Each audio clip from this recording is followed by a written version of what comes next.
പിതാവിനും പുത്രനും പരിശുദ്ധാത്മാവിനും സ്തുതി. ആദ്യം മുതൽ നമ്മുടെ മേൽ ദൈവകരുണയും മനോഗുണവും എന്നേക്കും ഉണ്ടായിരിക്കട്ടെ. ആമേൻ. ദൈവത്തിൻ്റെ പരിശുദ്ധമായ പൊന്നുതിരുനാമത്തിന് മഹത്വമുണ്ടാകട്ടെ. കർത്താവായ യേശുക്രിസ്തുവിൽ ഏറ്റവും വാത്സല്യമുള്ള ദൈവമക്കളെ, വീണ്ടും ഒരു പ്രാവശ്യം കൂടെ നമ്മുടെ കർത്താവും രക്ഷിതാവുമായ യേശുമശിഹായുടെ പരിപാവനമായ പാദപീഠത്തിൽ ചേർന്നിരുന്ന മാധുര്യമേറിയതും മാറ്റമില്ലാത്തതുമായ ആ ലാവണ്യവാക്കുകളെ രുചിക്കുവാനും ഭുജിക്കുവാനും നമുക്ക് ഭാഗ്യമൊരുക്കി തന്ന നല്ലവനായ ദൈവത്തിന് നന്ദി പറയാം.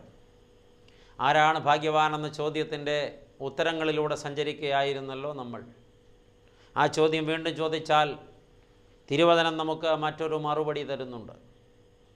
ആരാണ് ഭാഗ്യവാൻ? ഉത്തരം: കർത്താവിൽ ആശ്രയിക്കുന്ന മനുഷ്യൻ ഭാഗ്യവാൻ. കർത്താവിൽ ആശ്രയിക്കുന്ന മനുഷ്യൻ ഭാഗ്യവാൻ. 2-ാമത്തെ സങ്കീർത്തനം 12-ാം അധ്യായത്തിൻ്റെ 2-ാം ഭാഗം, കർത്താവിൽ ശരണം പ്രാപിക്കുന്നവരൊക്കെയും ഭാഗ്യവാന്മാർ എന്ന് രേഖപ്പെടുത്തിയിരിക്കുന്നു. കർത്താവിൽ ശരണം പ്രാപിക്കുന്നവരൊക്കെയും ഭാഗ്യവാന്മാർ. ഇന്ന് ലോകത്ത് പലപ്പോഴും പ്രിയപ്പെട്ടവരെ, ആളുകൾ ഏതിലെങ്കിലുമൊക്കെ ആശ്രയം വയ്ക്കുന്നവരാണ്, ശരണപ്പെടുന്നവരാണ്. സമ്പത്തിൽ ശരണപ്പെടുന്ന മനുഷ്യരുണ്ട്. പക്ഷേ സമ്പത്ത് മനുഷ്യന് പല പ്രയോജനവും ചെയ്യുമെങ്കിലും എപ്പോഴും പ്രയോജനപ്പെടുന്നില്ല. ചില പ്രത്യേക സന്ദർഭങ്ങളിൽ എത്ര പണം കയ്യിലുണ്ടായാലും അത് പ്രയോജനം ചെയ്യാത്ത സാഹചര്യങ്ങൾ വരും. അതുകൊണ്ട് സമ്പൂർണ്ണ ആശ്രയം സമ്പത്തിൽ വെച്ചിട്ട് കാര്യമില്ല.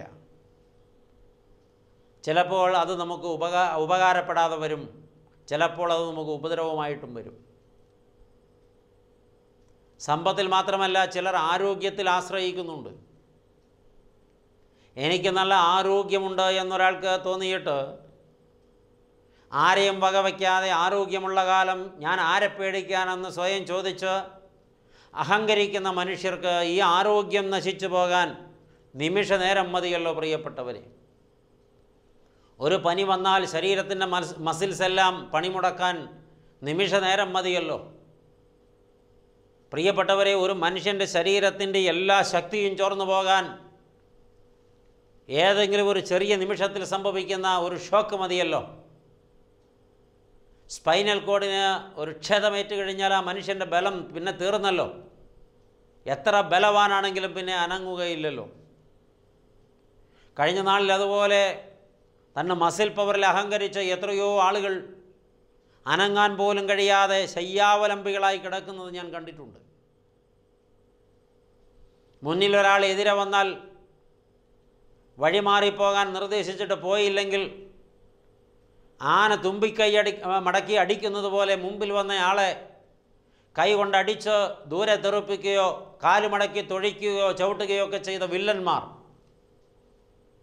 ആരോഗ്യം ക്ഷയിച്ച് നട്ടെല്ലൊടിഞ്ഞ് അസ്ഥിപഞ്ചരമായി കവിളൊട്ടി കണ്ണു കുഴിഞ്ഞ് വികൃതരൂപികളായി കിടക്കുന്നത് നിങ്ങളും കണ്ടിട്ടില്ലേ? അപ്പോൾ ആരോഗ്യത്തിൽ ആശ്രയിച്ചാൽ അതിന് ശാശ്വതമായ ഒരു നിലനിൽപ്പില്ല. വേറെ ചില ആളുകൾ ആശ്രയിക്കുന്നവരുടെ ബുദ്ധിയിലാണ്. ചില ആളുകളെക്കുറിച്ച് ചില ആളുകൾ പറയുന്നത് ബുദ്ധിരാക്ഷസന്മാരെന്നാണ്. ചിലർ സ്വയം അവകാശപ്പെടുന്നതും ബുദ്ധിരാക്ഷസൻ എന്നൊക്കെയാണ്. ഒരു മനുഷ്യന് ബുദ്ധി ആവശ്യത്തിന് വേണം. ബുദ്ധി ഒരുപാട് പ്രയോജനം ചെയ്യും. ബുദ്ധി കൊണ്ട് ഒരുപാട് നേട്ടങ്ങളുണ്ടാക്കാം. പക്ഷേ ഏത് വലിയ ബുദ്ധിമാനും അത് ചില സമയത്ത് പ്രയോജനപ്പെട്ടെന്ന് വരില്ല.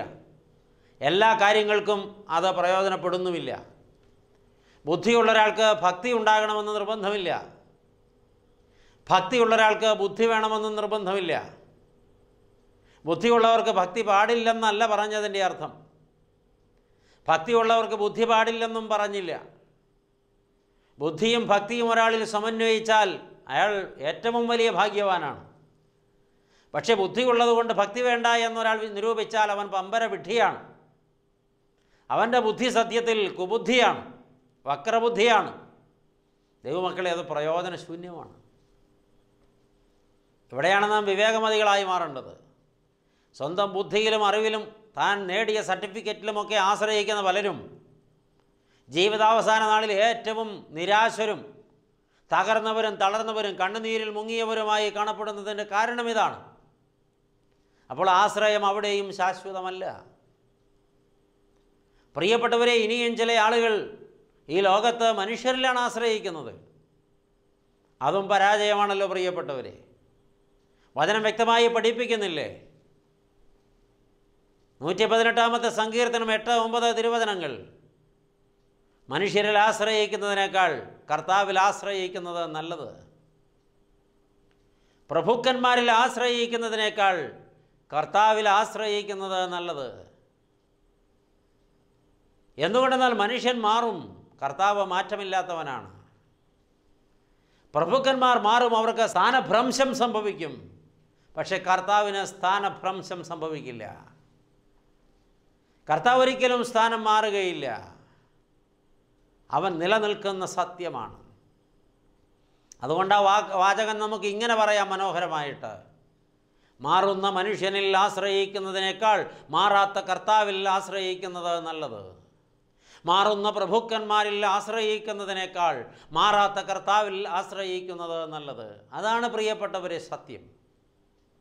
മനുഷ്യൻ മാറും, മനുഷ്യൻ മാറ്റമുള്ളവനാണ്. ഇന്നലെ കണ്ടവനെ ഇന്ന് കാണണമെന്ന് ഒരു നിർബന്ധവുമില്ല. കണ്ടാൽ ഇന്നലെ കണ്ടതുപോലെ ഇന്ന് കാണണമെന്നൊരു നിർബന്ധവുമില്ല. മനുഷ്യൻ മാറും. അവർക്ക് സ്ഥാനമാറ്റമുണ്ടാകും, അധികാരമാറ്റമുണ്ടാകും. ചിലപ്പോൾ ചില ആളുകൾ ഭയങ്കര ബലവാന്മാരാണ്. എന്നാൽ തൊട്ടടുത്ത ദിവസം അവർ ദുർബലരും കഴിവുകെട്ടവരും വിലങ്ങ് വയ്ക്കപ്പെട്ടവരും തടവറയിൽ അടയ്ക്കപ്പെട്ടവരുമായിരിക്കാം. പിന്നെ അവരിൽ ആശ്രയിച്ചിട്ട് എന്താണ് കാര്യം? അതുകൊണ്ട് ആശ്രയം ബലമുള്ളവനിൽ വേണം. നമ്മുടെ കർത്താവ് ബലവും സങ്കേതവുമാകുന്നു. അവനിലത്രേ നമ്മുടെ ആശ്രയം വയ്ക്കേണ്ടത്. അവനിലല്ലാതെ മറ്റൊന്നിൽ ആശ്രയം വച്ചുകൂടാ. ഇത് നമ്മുടെ പരിജ്ഞാനമായി നമ്മുടെ ഉള്ളിൽ ഉയർന്നു വരണം. ചില സ്ത്രീകളെങ്കിലും അവരുടെ ഭർത്താവിൽ ആശ്രയം വയ്ക്കുന്നു. നല്ലതാണ്. പക്ഷേ എത്രത്തോളം? എല്ലാ കാലത്തും ആശ്രയം വയ്ക്കാൻ കൊള്ളാവുന്നവനല്ല ഭർത്താവ്. അച്ഛൻ ആദ്യം പറഞ്ഞത് ഇങ്ങനെ ചേർത്ത് പറയട്ടെ: മാറുന്ന ഭർത്താവിൽ ആശ്രയിക്കുന്നതിനേക്കാൾ മാറാത്ത കർത്താവിൽ ആശ്രയിക്കുന്നത് നല്ലത്. ഇനി ചില ആളുകളെങ്കിലും ഭാര്യയിൽ ആശ്രയിച്ചാണ് ജീവിക്കുന്നത്. അവൾക്ക് നല്ല ജോലിയുണ്ട്, നല്ല വരുമാനമുണ്ട്. മാറുന്ന ഭാര്യയിൽ ആശ്രയിക്കുന്നതിനേക്കാൾ മാറാത്ത കർത്താവിൽ ആശ്രയിക്കുന്നത് നല്ലത്. ചിലർ സ്വന്തം മക്കളിൽ ആശ്രയിക്കുന്നുണ്ട്. പക്ഷെ മക്കളിലുള്ള ആശ്രയം എത്രത്തോളം? ഭൂരിപക്ഷം മക്കളും തങ്ങളുടെ മാതാപിതാക്കളെ ബഹുമാനിക്കുന്നവരാണ്, ആദരിക്കുന്നവരാണ്, അംഗീകരിക്കുന്നവരാണ്, കരുതുന്നവരാണ്, സംരക്ഷിക്കുന്നവരാണ്, അവർക്ക് വേണ്ടി ജാഗരിക്കുന്നവരാണ്. എന്നാൽ അപൂർവം ചില മക്കൾ മാതാപിതാക്കളെ ഒട്ടും പരിഗണിക്കാത്തവരും ഒട്ടും സ്നേഹിക്കാത്തവരും ഒരർത്ഥത്തിലും അംഗീകരിക്കാത്തവരുമാണ്. അങ്ങനെ ഒരു വാർത്ത ഈ കഴിഞ്ഞ ദിവസങ്ങളിലെ പത്രത്തിൽ കണ്ടില്ലേ? 6 മക്കളെ പ്രസവിച്ച ഒരമ്മ ഉറുമ്പരിച്ച് കിടക്കുന്നത് കണ്ടിട്ട് സാമൂഹ്യ പ്രവർത്തകരെ ആശുപത്രിയിലാക്കിയ രംഗം. ഇതോ ഒറ്റപ്പെട്ട സംഭവമൊന്നുമല്ല. വൃദ്ധസദനങ്ങളുടെ ഇരുണ്ട ഇടനാഴികളിൽ കുത്തിയിരുന്ന് നെടുവീർപ്പിട്ട് കരയുന്ന പല അപ്പനമ്മമാരും മക്കളില്ലാത്തവരൊന്നുമല്ല. മക്കളുണ്ടവർക്ക്. പക്ഷെ മക്കളിൽ ആശ്രയിച്ച്, മക്കളെ പഠിപ്പിച്ച്, മക്കളെ വളർത്തി, മക്കളെ നല്ല നിലകളിലൊക്കെ എത്തിച്ചപ്പോൾ മക്കളുടെ സ്റ്റാറ്റസിന് പറ്റുന്നില്ല. മാതാപിതാക്കളുടെ വേഷവിധാനവും നടപ്പും അവരുടെ വിദ്യാഭ്യാസ യോഗ്യതയും ഒന്നും മക്കളുടെ സ്റ്റാറ്റസിന് പറ്റുന്നില്ല. അല്ലെങ്കിൽ അവരുടെ സുഖജീവിതത്തിന് മാതാപിതാക്കളൊരു തടസ്സമാണെന്നൊരു തോന്നൽ. ഇന്ന് ഒരുപാട് മാതാപിതാക്കൾ തിരസ്കരിക്കപ്പെടുന്നുണ്ട്. ഇനി ചിലരെങ്കിലും മാതാപിതാക്കളിലാണ് എല്ലാ ആശ്രയവും വെച്ചിരിക്കുന്നത്. എത്ര കാലം? ഒന്നുകിൽ ഒരിക്കൽ അവർ മരിച്ചു മാറ്റപ്പെടും, അല്ലെങ്കിൽ ഒരു പക്ഷേ അവർ ക്ഷീണിച്ച് ക്ഷയിക്കും, അവരുടെ വരുമാന സ്രോതസ്സുകൾ അടയും. അപ്പോൾ ഈ മാറുന്ന മനുഷ്യനിലല്ല, മാറാത്ത കർത്താവിലാണ് ആശ്രയിക്കേണ്ടത്. അങ്ങനെ ചെയ്യുന്ന മനുഷ്യൻ ഭാഗ്യവാനാണ്, നിശ്ചയമായിട്ടും ഭാഗ്യവാനാണ്. അതിന് മാറ്റമൊന്നുമില്ല. നാം ഭാഗ്യവാന്മാരുടെ ഗണത്തിൽ ചേർക്കപ്പെടുമോ? 34 സങ്കീർത്തനത്തിലെ 8 വാക്യം അവിടെ വായിക്കുന്നത് ഇങ്ങനെയാണ്: കർത്താവ് നല്ലവനെന്ന് രുചിച്ചറിവീൻ, അവനെ ശരണം പ്രാപിക്കുന്ന പുരുഷൻ ഭാഗ്യവാൻ. കർത്താവിനെ ശരണം പ്രാപിക്കുന്ന പുരുഷൻ ഭാഗ്യവാൻ. അങ്ങനെ ശരണം പ്രാപിക്കുന്നതിന് മുൻപ് കർത്താവ് നല്ലവനാണെന്ന് രുചിച്ചറിയണമെന്നാണ് പഠിപ്പിക്കുന്നത്. കർത്താവ് നല്ലവനാണെന്ന് രുചിച്ചറിയാൻ ലോകത്ത് ഒരു കോളേജിലും പഠിപ്പിക്കുന്നില്ല, ഒരു സർവകലാശാലയിലും അത് പഠിപ്പിക്കുന്ന ഒരു കോഴ്സില്ല. കർത്താവ് നല്ലവനാണെന്ന് രുചിച്ചറിയാൻ ഞാൻ പഠിക്കേണ്ടതിന് ഞാൻ ഈ ലോകത്തെ ഒരു വിദ്യാഭ്യാസ മേഖലയിൽ പോയിട്ടും കാര്യമില്ല. കർത്താവ് നല്ലവനാണെന്ന് രുചിച്ചറിയാൻ എൻ്റെ ഈ ജീവിതത്തിൻ്റെ ഇന്നലകളിലേക്ക് ഞാനൊന്ന് തിരിഞ്ഞു നോക്കിയാൽ മതി. അവനെനിക്ക് ചെയ്ത നന്മകളും ഉപകാരങ്ങളും എനിക്ക് ബോധ്യപ്പെടും. അതിലുപരി അവൻ എനിക്ക് തന്ന വീണ്ടെടുപ്പും എനിക്ക് വേണ്ടി സഹിച്ച സഹനവും എനിക്ക് വേണ്ടി അവൻ കുരിശേറിയതും എനിക്ക് വേണ്ടി അവൻ പാപമോചനം പ്രഖ്യാപിച്ചതും എനിക്ക് ബോധ്യപ്പെടും. അങ്ങനെ ഞാൻ വലിയ തിരുത്തപ്പെടലിന് ഭാഗ്യം ലഭിച്ചവനായിട്ട് മാറും. ദൈവമക്കളെ, കർത്താവ് നല്ലവനാണ്. ഇത് രുചിച്ചറിഞ്ഞിട്ട് ഈ കർത്താവിൽ ശരണം പ്രാപിക്കുന്ന സകല മനുഷ്യരും ഭാഗ്യമുള്ളവരാണ്. വീണ്ടും 40-ാമത്തെ സങ്കീർത്തനത്തിലെ 4-ാമത്തെ തിരുവചനം, കർത്താവിനെ തൻ്റെ ആശ്രയമാക്കിക്കൊള്ളുകയും നിഗളികളെയും വ്യാജത്തിലേക്ക് തിരിയുന്നവരെയും ആദരിക്കാതിരിക്കുകയും ചെയ്യുന്ന മനുഷ്യൻ ഭാഗ്യവാൻ. കർത്താവിനെ തൻ്റെ ആശ്രയമാക്കിക്കൊള്ളുകയും നിഗളികളെയും വ്യാജത്തിലേക്ക് തിരിയുന്നവരെയും ആദരിക്കാതിരിക്കുകയും ചെയ്യുന്ന മനുഷ്യൻ ഭാഗ്യവാൻ. കർത്താവിൽ ഇതിൽ 2 കാര്യങ്ങളുണ്ട്. ഒന്ന്, ആശ്രയം കർത്താവിൽ വയ്ക്കണം. 2, നിഗളികളെയും വ്യാജത്തിലേക്ക് തിരിയുന്നവരെയും ആദരിക്കാതെ അവരെ വിട്ടൊഴിയണം. അഹങ്കാരികളിൽ നിന്ന് അകന്നു മാറണം. വ്യാജം പ്രവർത്തിക്കുന്നവരിൽ നിന്ന് ഒഴിഞ്ഞു മാറണം. വിശുദ്ധ ജനത്തോട് ചേരണം. ദൈവത്തിൽ ആശ്രയം വയ്ക്കണം. വക്രബുദ്ധിയുള്ളവർ പറയും പലപ്പോഴും വളഞ്ഞ വഴികളിലൂടെ പലതും സാധിപ്പിച്ചു തരാമെന്ന്. അങ്ങനെ പറയുന്നവരിൽ ആശ്രയം വയ്ക്കരുത്. അവർ ചതിക്കും. ഒരുപക്ഷെ നാളെ എല്ലാം നഷ്ടപ്പെട്ടു പോകുന്നൊരവസ്ഥയിലെത്തും. പഠിക്കാതെ ഒരു സർട്ടിഫിക്കറ്റ് ഉണ്ടാക്കി തരാം, ഇത്ര ലക്ഷം തന്നാൽ മതി എന്ന് പലരും പറയും. അങ്ങനൊരു സർട്ടിഫിക്കറ്റ് നേടാൻ ആരും ശ്രമിക്കരുത്. ഇങ്ങനെയുള്ള വ്യാജ വ്യക്തിത്വങ്ങളിലുള്ള ആശ്രയം അപകടമാണ് മക്കളെ. അങ്ങനെ ആശ്രയം വെച്ച് ചില സർട്ടിഫിക്കറ്റുകളൊക്കെ ഉണ്ടാക്കി പിന്നീട് പിടിക്കപ്പെട്ട് ജോലി നഷ്ടപ്പെട്ട് മാനം നഷ്ടപ്പെട്ട് ജയിലഴിക്കുള്ളിലായ ആളുകളുടെ ചരിത്രമുണ്ടല്ലോ. അതുകൊണ്ട് വളഞ്ഞ വഴിയിൽ പലതും തരാമെന്ന് പലരും പറയുമ്പോൾ അവരുടെ പിടിയിൽ ഒതുങ്ങരുത്. ആധുനിക മനുഷ്യൻ ആർത്തി പൂണ്ടിട്ട് എത്ര വളഞ്ഞ വഴിയിലൂടെ ആയാലും വേണ്ടില്ല, ചില നേട്ടങ്ങൾ ഉണ്ടാക്കി കിട്ടിയാൽ മതി എന്ന ചിന്തയിൽ മനസ്സുറപ്പിക്കുകയാണ്. ദൈവമക്കളെ, അങ്ങനെ ചില ലോബികൾ ഈ നാളുകളിൽ നമ്മുടെ നാട്ടിൽ പടർന്ന് പന്തലിക്കുന്നുണ്ട്. കേരളത്തിനകത്തുമുണ്ട്, കേരളത്തിന് വെളിയിലുമുണ്ട്. ഇങ്ങനെയുള്ള ലോബികളുടെ പിടിയിലകപ്പെട്ടിട്ട് ചിലരെങ്കിലുമൊക്കെ രക്ഷപ്പെട്ടിട്ടുണ്ടാകാം. എന്നാൽ ഒരുപാട് ആളുകൾ അതിനാൽ വലിയ വില കൊടുക്കേണ്ടി വന്നിട്ടുണ്ട്. അതൊരിക്കലും ഭാഗ്യമല്ല, നിർഭാഗ്യമാണ്. നേരെ വാ നേരെ പോ വഴിയിലൂടെ നമുക്ക് സഞ്ചരിക്കാം. ഒരുപക്ഷെ മറ്റുള്ളവരോടൊപ്പം എത്താൻ കഴിഞ്ഞില്ലെങ്കിലും, അവർ നേടിയിടത്തോളം ലോകപ്രകാരം നേടാൻ കഴിഞ്ഞില്ലെങ്കിലും നീ ഭാഗ്യവാനായി തീരുകയാണപ്പോൾ, ഭാഗ്യവതിയായി തീരുകയാണപ്പോൾ. ഒരു വഞ്ചകൻ്റെ കൂട്ട് നിനക്കില്ലല്ലോ. ഒരു നിഗളിയോട് നീ പങ്കുചേർന്നിട്ടില്ലല്ലോ. നിൻ്റെ ആശ്രയം കർത്താവിൽ നീ ഉറപ്പിച്ചിരിക്കുകയാണല്ലോ. കർത്താവിൽ നിന്ന് ലഭ്യമായത് മാത്രമേ നിൻ്റെ കയ്യിലുള്ളല്ലോ. വിശുദ്ധിയിലാണല്ലോ നീ നിൽക്കുന്നത്. അതുകൊണ്ട് നീ ഭാഗ്യവാനെന്ന് ധൈര്യപൂർവ്വം നമുക്ക് നമ്മോട് തന്നെ പറയാം. വീണ്ടും 84-ാമത്തെ സങ്കീർത്തനത്തിലെ 12-ാമത്തെ തിരുവചനത്തിൽ വായിക്കുന്നത് ഇങ്ങനെയാണ്: സൈന്യങ്ങളുടെ കർത്താവേ, നിന്നിൽ ആശ്രയിക്കുന്ന മനുഷ്യൻ ഭാഗ്യവാൻ. സൈന്യങ്ങളുടെ കർത്താവേ എന്ന് വിളിക്കുമ്പോൾ ഇസ്രായേലിന് വേണ്ടി ഏത് യുദ്ധവും ചെയ്യുന്ന കർത്താവിനെ കുറിച്ചാണ് പറയുന്നത്. തൻ്റെ ഭക്തർക്ക് വേണ്ടി രോഗത്തിനെതിരെ യുദ്ധം ചെയ്യുന്നവൻ, അനീതിക്കെതിരെ യുദ്ധം ചെയ്യുന്നവൻ, അധാർമികതയ്ക്കെതിരെ യുദ്ധം ചെയ്യുന്നവൻ, തിന്മയ്ക്കെതിരെ യുദ്ധം ചെയ്യുന്നവൻ, പിശാചിനെതിരെ യുദ്ധം ചെയ്യുന്നവൻ, അവനാണ് സൈന്യങ്ങളുടെ ദൈവം. അവനിൽ ആശ്രയിക്കുന്ന, അവനിൽ സങ്കേതപ്പെടുന്ന തൻ്റെ ജനത്തിന് എല്ലാ ആശ്രയവും നൽകുന്നത് ഈ ദൈവമാണ്. ആ കർത്താവിൽ ആശ്രയിക്കുന്നവർ ഒരിക്കലും കുലുങ്ങേണ്ടി വരികയില്ല. അവൻ അവർക്ക് ആശ്രയമാകയാൽ അവൻ അവരെ സംരക്ഷിക്കും. അതുകൊണ്ട് ദൈവമക്കളെ ആശങ്കപ്പെടേണ്ടതില്ല. നമുക്ക് ആശ വയ്ക്കാൻ കൊള്ളാവുന്ന, ആശ്രയിക്കാൻ കൊള്ളാവുന്ന ഒരു കർത്താവുണ്ട്. അവനിൽ ആശ്രയിക്കുക, അത് ഭാഗ്യമാണ്. ഒരുപക്ഷെ കർത്താവിൽ ആശ്രയിക്കുന്ന മനുഷ്യർക്ക് ലോകപ്രകാരം മറ്റുള്ളവർ നേടുന്ന പലതും നേടാൻ കഴിഞ്ഞില്ലെന്ന് വരാം. ഓടിയിട്ട് ലോകപ്രകാരം ഓടുന്ന മറ്റുള്ളവരോടൊപ്പം എത്താൻ പറ്റിയില്ല എന്ന് വരാം. ഒട്ടും സങ്കടപ്പെടണ്ട. അപ്പോഴും നീ ഭാഗ്യവാനാണ്, പരമഭാഗ്യവാൻ. ഒപ്പമോടി മുന്നിൽ കയറിപ്പോയി പലതും നേടി പരിഹസിക്കുന്നവരല്ല, നിന്നെ പരിഹസിക്കുന്നവരല്ല സത്യത്തിൽ തത്വത്തിൽ ഭാഗ്യവാന്മാർ.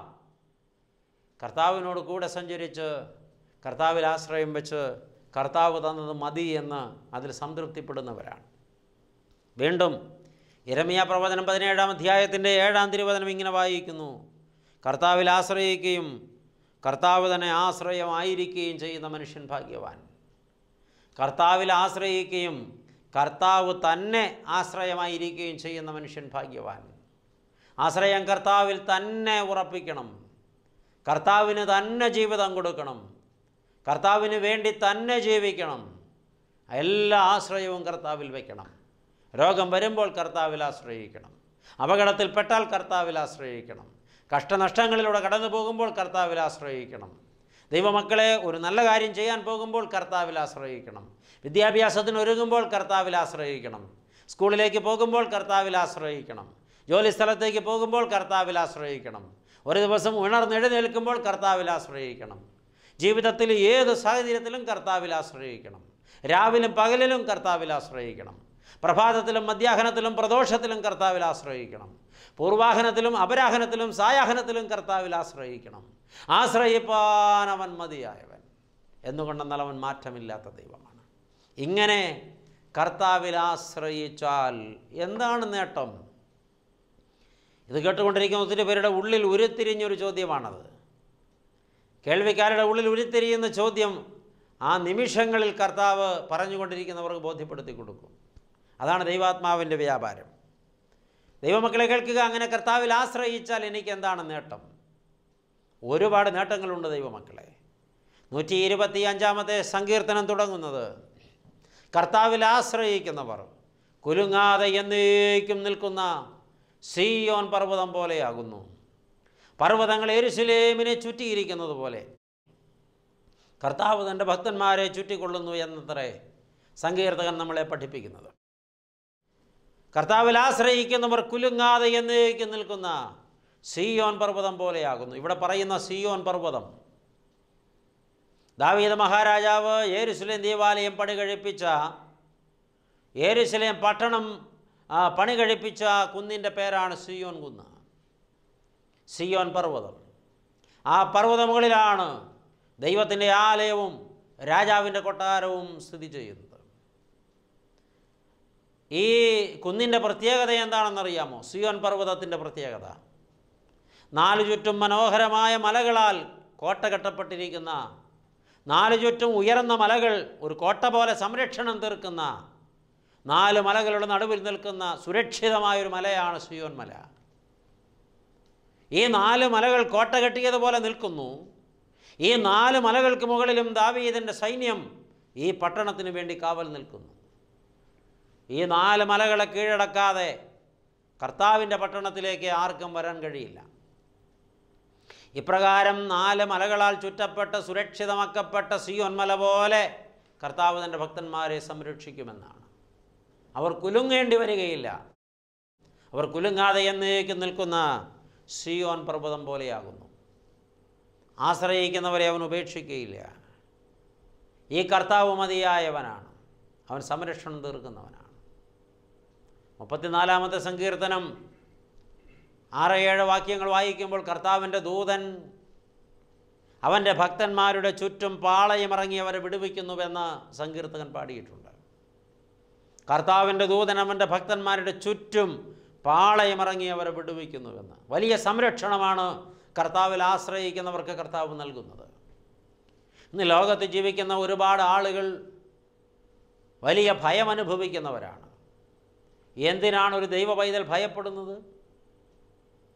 ഞാൻ തനിച്ചാണ്, എന്നെ സംരക്ഷിക്കാൻ എൻ്റെ കൂടെ എനിക്ക് ആരുമില്ല എന്ന് ഒരാളുടെ ഉള്ളം ആശങ്കപ്പെടുമ്പോഴാണ് ആ ആൾ സത്യമായിട്ടും ഭയപ്പെടുന്നത്, പേടിക്കുന്നത്. കർത്താവിൽ ആശ്രയം വെച്ച ഒരാൾക്ക് പിന്നെ ഒന്നിനെയും പേടിക്കാനില്ല. ഒന്നിനെയും. അസാമാന്യമായ ഒരു ധൈര്യവും ബലവും ആ വ്യക്തിയുടെ ഉള്ളിൽ എപ്പോഴും നിലനിൽക്കും. അപ്പൻ കൈപിടിച്ച് നടത്തിക്കൊണ്ടുപോകുന്നൊരു കുഞ്ഞിനെ ഒന്നിനെയും പേടിക്കാനില്ല. അപ്പൻ്റെ ബലിഷ്ഠകരങ്ങൾക്കുള്ളിലാണ് തൻ്റെ കരവിരിക്കുന്നതെന്ന് ആ കുഞ്ഞിന് ഉറപ്പുണ്ട്. അമ്മ കയ്യിലെടുത്ത് നടക്കുന്ന ഒരു കുഞ്ഞിനൊന്നും പേടിക്കാനില്ല. അമ്മയുടെ മാറിലാണ് താൻ ചേർക്കപ്പെട്ടിരിക്കുന്നതെന്ന ആ ബോധം കുഞ്ഞിനുണ്ട്. എന്നാൽ ഒറ്റയ്ക്ക് നടന്നു പോകുന്ന ഒരു കുഞ്ഞിന് ആരെ കണ്ടാലും എന്ത് കണ്ടാലും ഭയം തോന്നാം. ആരെങ്കിലും ആ കുഞ്ഞിനെ ഭയപ്പെടുത്താൻ ശ്രമിച്ചാൽ ആ കുഞ്ഞ് ഭയപ്പെട്ടേക്കാം.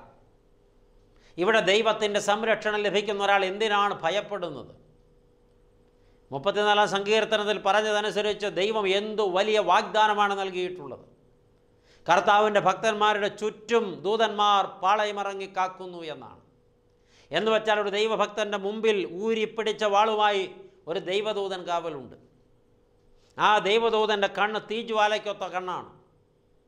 മുന്നിൽ നിന്ന് വരാവുന്ന സകല ആക്രമണങ്ങളെയും കാണാനും ചെറുക്കാനും തടയാനും ഈ ദൂതൻ ശക്തനാണ്. ഭക്തയായ ദൈവ പൈതലിൻ്റെ പിന്നിൽ ഇതുപോലൊരു ദൂതനുണ്ട്. പിന്നിൽ നിന്ന് വരുന്ന എല്ലാ ആക്രമണങ്ങളെയും ആ ദൂതന് കാണാൻ കഴിയും. പിറകിൽ കണ്ണില്ലാത്ത മനുഷ്യനെ പിറകിൽ സംരക്ഷിക്കാൻ ദൈവമായ കർത്താവ് പിറകിലൊരു ദൂതനെ നിർത്തിയിട്ടുണ്ട്. ഇടതുവശത്തും ഒരു ദൂതനുണ്ട്, വലതുവശത്തും ഒരു ദൂതനുണ്ട്. 4 ചുറ്റും 4 ദൂതന്മാർ ഊരിയ വാളുമായി അകമ്പടി സേവിച്ചാണ് ദൈവഭക്തരെ നടത്തിക്കൊണ്ടിരിക്കുന്നത്. എത്ര പേരിത് വിശ്വസിക്കുന്നുണ്ട്? വിശ്വസിക്കുന്ന ദൈവമക്കൾക്ക് ഒന്നും ഒരിക്കലും പേടിക്കാനില്ല. എവിടെ വേണമെങ്കിലും കിടന്നുറങ്ങാം, എത്ര ദൂരം വേണമെങ്കിലും സഞ്ചരിക്കാം. എൻ്റെ കൂടെ എൻ്റെ കർത്താവുണ്ട് എന്ന ബോധം അവരെ ഭരിച്ചുകൊണ്ടിരിക്കും. സാധു സുന്ദർ സിംഗിൻ്റെ ജീവചരിത്രം വായിക്കുമ്പോൾ അറിയാം, ഒരിക്കൽ ഒരു കൂട്ടം ആളുകൾ സുന്ദർ സിംഗിനെ കൊല്ലാനായിട്ട് തീരുമാനിച്ചു. അദ്ദേഹം തൻ്റെ ശുശ്രൂഷയൊക്കെ നിർവഹിച്ച് കാട്ടിലേക്ക് കയറിപ്പോയി. 10-40 ആളുകൾ ആയുധപാണികളായി ഒരു വെളിപ്പാട് ദൂരെ സുന്ദർ സിംഗിനെ വാച്ച് ചെയ്ത് പിന്തുടരുകയായിരുന്നു. കാടിന് നടുവിലുള്ള ഒരു ഗുഹയിൽ കയറി വസ്ത്രം വിരിച്ച് അദ്ദേഹം അതിനകത്ത് കിടന്നുറങ്ങി.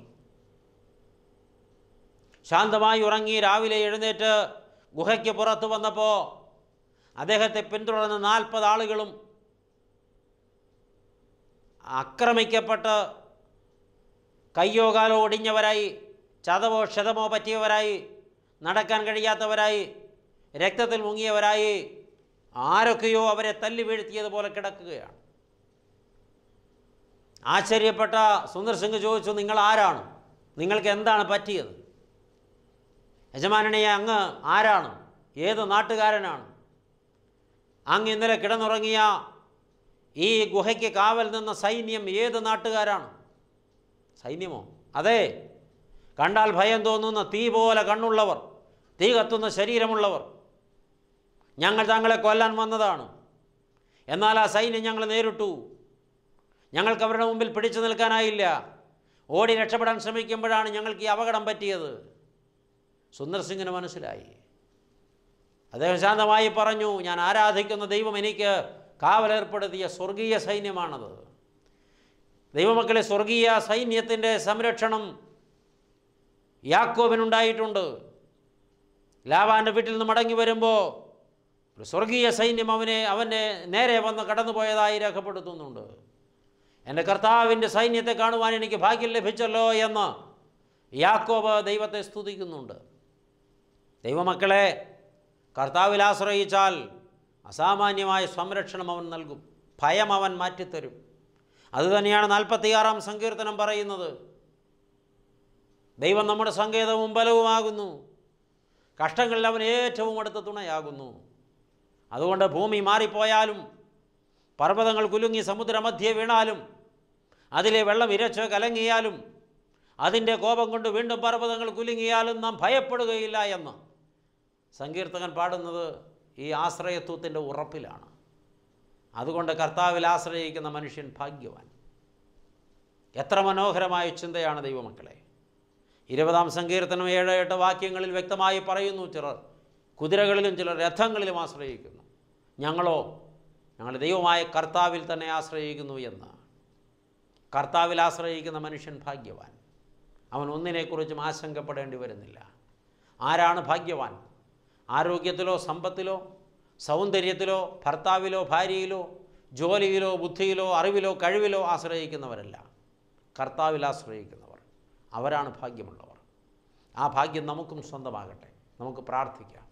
സ്നേഹവാനായ ദൈവമേ, സ്വർഗീയ പിതാവേ, അനുഗ്രഹീതമായ നല്ല സമയത്തിനായിട്ട് നന്ദിയോടെ സ്തോത്രം.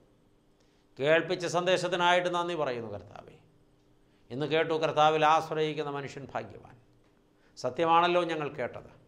ഈ കേട്ടതിൻ്റെ വെളിച്ചത്തിൽ കർത്താവെ, ലോകപ്രകാരമുള്ള എല്ലാ ആശ്രയങ്ങളും വേണ്ടെന്ന് വെച്ചിട്ട് സത്യനിത്യദൈവമായ നിന്നിൽ തന്നെ ആശ്രയം വയ്ക്കുവാൻ, നിന്നിൽ ആശ്രയിച്ച് ജീവിത വിജയം നേടിയ വിശുദ്ധന്മാരും ഭാഗ്യവാന്മാരുമായവരുടെ കൂട്ടത്തിൽ ഞങ്ങളും പങ്കുചേരുവാൻ ഞങ്ങളുടെ സമ്പൂർണ്ണ ആശ്രയവും നിന്നിൽ വയ്ക്കുന്നു.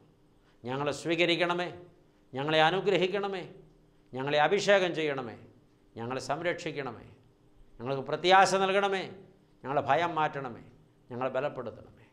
ഞങ്ങൾ നിനക്കും നിൻ്റെ പിതാവിനും പരിശുദ്ധാത്മാവിനും സ്തുതി സ്തോത്രങ്ങൾ അർപ്പിക്കുന്നു, ഇപ്പോഴും എപ്പോഴും എന്നേക്കും തന്നെ. ആമേൻ.